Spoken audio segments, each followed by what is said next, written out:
प्रिय भक्तजनों, जय माता दी। नवरात्रि के पावन दिन पूरे विश्व में शक्ति की साधना और माता रानी की उपासना का पर्व लेकर आते हैं। इन 9 रातों का हर क्षण शुद्धता, अनुशासन और आध्यात्मिक ऊर्जा से भरा हुआ होता है। व्रत रखने वाले भक्तों के लिए यह केवल आहार का संयम नहीं, बल्कि विचारों, व्यवहार और दिनचर्या का भी तप है। आज हम विस्तार से समझेंगे कि नवरात्रि के 9 दिनों में एक साधक की दिनचर्या कैसी होनी चाहिए ताकि शरीर, मन और आत्मा पूरी तरह माता दुर्गा की कृपा से भर सके। 1. ब्रह्म मुहूर्त में जागरण। नवरात्रि में दिन की शुरुआत सूर्योदय से पहले ब्रह्म मुहूर्त में करना अत्यंत महत्वपूर्ण है। लगभग 4 बजे से 5 बजे के बीच का समय सबसे शुद्ध और ऊर्जा से परिपूर्ण माना जाता है। नींद से उठते ही सबसे पहले माता का स्मरण करें और आचमन कर महत्वपूर्ण माना जाता है। देवी दुर्गाय नमः का जाप करें। इसके बाद गुनगुने जल से स्नान करें। स्वच्छ और हल्के रंग के कपड़े पहने। सफेद, पीले या लाल रंग के वस्त्र शुभ माने जाते हैं। 2. प्राणायाम और ध्यान। व्रत का अर्थ सिर्फ उपवास नहीं, बल्कि मन का संयम है। सुबह की शांति में प्राणायाम, अनुलोम विलोम, गहरी श्वास और ध्यान करने से मानसिक स्थिरता आती है। माता की आराधना करने से पहले कम से कम 15-20 मिनट का ध्यान मन को पवित्र और एकाग्र बनाता है। 3. पूजा की तैयारी। नवरात्रि के दौरान घर के मंदिर या पूजा स्थान को विशेष रूप से स्वच्छ रखें। कलश स्थापना के बाद प्रतिदिन सुबह और शाम माँ दुर्गा, महाकाली, महालक्ष्मी और महासरस्वती का पूजन करें।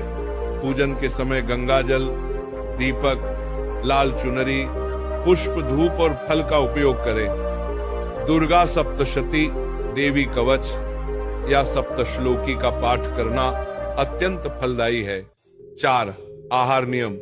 व्रत में सात्विक भोजन का नियम सर्वोपरि है। अनाज, दाल, लहसुन, प्याज, मांसाहार और तामसिक भोजन का त्याग करें। दिन में 1 या 2 बार फलाहार लें। इसमें फल, दूध, दही, सिंघाड़ा, आटा, कुट्टू आटा, साबूदाना, राजगीरा शामिल हो सकते हैं। नमक के स्थान पर सेंधा नमक का प्रयोग करें। जल का अधिक सेवन करें ताकि शरीर में ऊर्जा बनी रहे। 5. दिन का अनुशासन।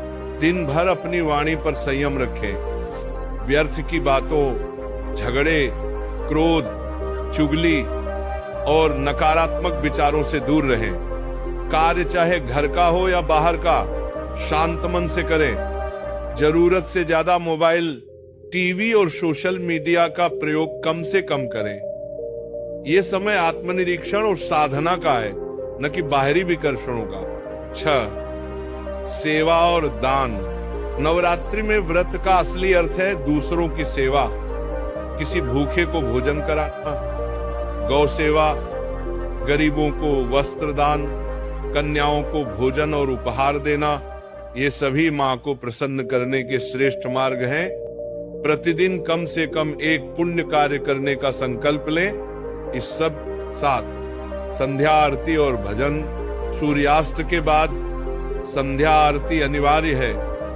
घर में परिवार सहित माता की आरती करें, भजन गाएं, घंटी बजाएं। इस समय घर का वातावरण अत्यंत पवित्र और ऊर्जावान होता है।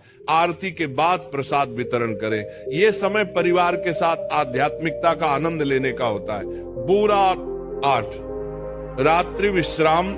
दिन भर के व्रत और पूजा के बाद रात में हल्का भोजन करें, फिर माता का स्मरण कर विश्राम करें। सोने से पहले जय माता दी का नाम जपें। ये नाम जप न केवल नींद को गहरा बनाता है, बल्कि मन में शांति और संतोष भर देता है। 9 दिनों का संकल्प।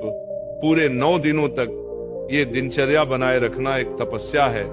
ये शरीर को शुद्ध करता है, मन को स्थिर करता है और आत्मा को उच्च शक्ति से जोड़ता है। नवरात्रि का व्रत केवल देवी की कृपा पाने का साधन नहीं, बल्कि अपने जीवन को अनुशासन, सेवा और भक्ति से भरने का मार्ग है। 10. अंतिम दिन का महत्व। नवमी या अष्टमी के दिन कन्या पूजन और हवन का विशेष महत्व है। नव कन्याओं को भोजन कराना, उन्हें उपहार और दक्षिणा देना व्रत को पूर्ण करता है। ये माता की पूर्ण कृपा का आशीर्वाद पाने का सबसे बड़ा अवसर है। प्रिय भक्तों, नवरात्रि का व्रत और उसकी दिनचर्या हमें यह सिखाती है कि सच्ची उपासना केवल मंदिर की सीमा में नहीं बल्कि हर कर्म में है।